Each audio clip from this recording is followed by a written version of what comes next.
18년간 돈의 노예이자 월급의 노예로 살았습니다. 노예로 살 수밖에 없었던 가장 큰 이유는 그저 자본에 대해 무지한 채 열심히만 일했다는 점이었습니다. 물론 지금은 운이 좋아 40대 초반의 나이에 노예 생활을 청산하고 경제적 자유를 누리고 있습니다. 18년 만에 경제적 자유를 달성한 아빠의 첫 돈 공부의 저자는 말합니다. 돈을 벌려면 돈에 대해서 제대로 알아야 한다고 말입니다.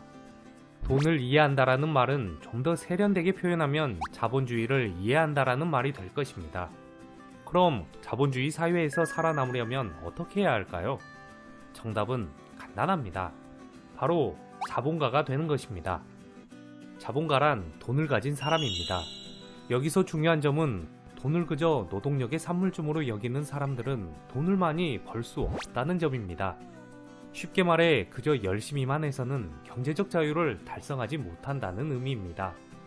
예컨대 나라는 노동력을 제공할 수 있는 사람은 나 하나뿐입니다. 이 노동력은 언젠가는 낡고 쓸모없어지게 되죠. 하지만 돈을 가진 자본가는 다릅니다. 자본은 24시간 쉬지 않고 일을 할 수 있으며 지치지도 멈추지도 쓸모없어지지도 않습니다. 오늘은 월급 노예에서 벗어나 경제적 자유를 달성하는 5가지 비법을 소개합니다. 1. 가난한 사람일수록 보험은 꼭 든다. 생명보험이나 손해보험은 나빠질 미래에 투자하는 행위입니다. 반면 부동산, 주식 등은 좋아질 미래에 대한 투자 행위라고도 할 수 있습니다. 우리가 미래에 일어나지 않을 수도 있는 위험에 대비해 보험에 가입하듯 일어나지 않을 수도 있는 수익을 기대하며 사용하는 비용이 투자입니다. 보험은 수익이 생기더라도 동시에 나쁜 일이 생긴 것이기에 슬픈 일이 되고 말지만 투자에서 수익이 발생할 경우에는 좋은 일이기에 기쁘기만 할 것입니다. 이것이 바로 당신이 보험 대신 투자에 더 적극적이어야 하는 이유 중 하나입니다. 당신은 좋아질 미래에 투자하고 있습니까? 아니면 나빠질 미래에 투자하고 있습니까?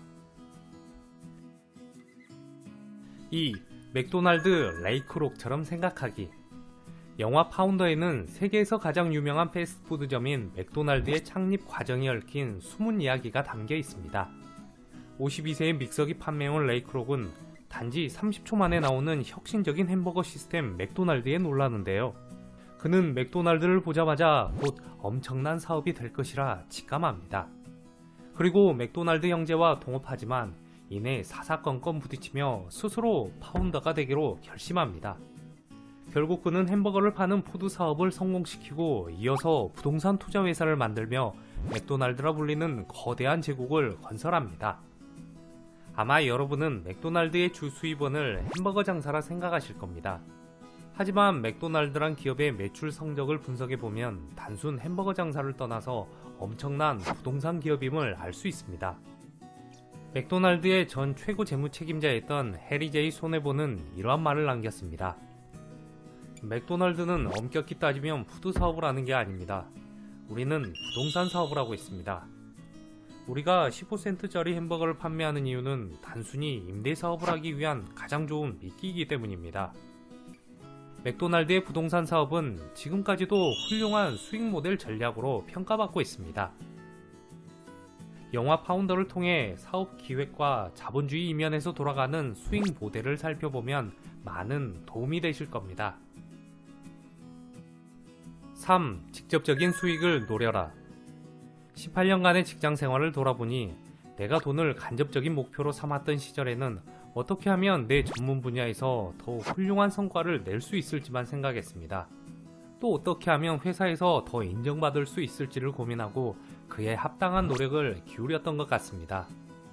하지만 이는 돈을 더 많이 벌기 위한 간접적인 행위였다고 할 수 있습니다.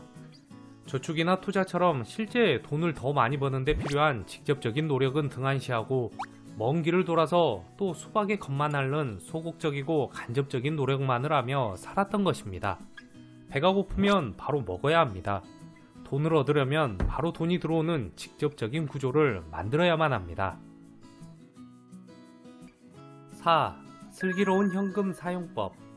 수많은 경제학자가 인플레이션은 자본주의 사회에서 필수 불가결한 흐름이자 방향이라고 말합니다. 경제 주기에 따라 단기적인 디플레이션 현상이 발생할 수 있지만 큰 방향은 여전히 인플레이션이라는 사실에 변함이 없습니다. 이 말대로라면 현금은 쓰레기다라는 말 역시 맞는 말이 됩니다. 화폐 가치가 계속해서 떨어지기 때문에 투자되지 않고 은행 등에 고여있는 현금은 제대로 된 가치를 구현해낼 수 없다는 이야기입니다.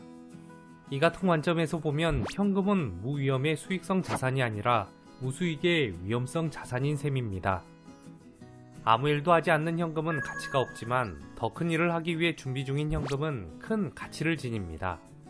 투자에 관해 연구하고 공부하면서 더 효율적인 투자를 위해 준비해 놓은 현금은 쓰레기가 아닌 황금이 됩니다. 5. 독서가 돈이라고 알려줘도 어차피 안 봅니다. 그래도 책과 신문 속에 부가 있다고 했던 워렌 버핏의 말의 진정한 의미를 나는 도서관에서 만난 수많은 부자의 조언을 토대로 경제적 자유를 얻고 난 뒤에야 깨달았습니다. 영어를 잘하는 사람에게 영어를 배우고 수영을 잘하는 사람에게 수영을 배우는 것은 당연하다고 생각하면서 어째서 사람들은 자수성가형 부자들에게서 돈 버는 방법을 배울 생각은 좀처럼 하지 않는 걸까요? 수학의 공식이 있듯 성공 투자에도 공식이 있으며 자전거를 배우듯 돈 버는 방법도 배울 수 있습니다. 경제적 자유를 얻고 싶다면 도서관과 친해져야 합니다. 독서가 돈이라고 알려줘도 대부분의 사람들은 책을 읽지 않습니다. 이것만은 기억해 주세요. 대부분의 부자는 그들의 선배 부자들의 조언, 즉 책을 통해 부자가 되는 방법을 습득했다는 사실을 말입니다. 감사합니다. 부골님이었습니다.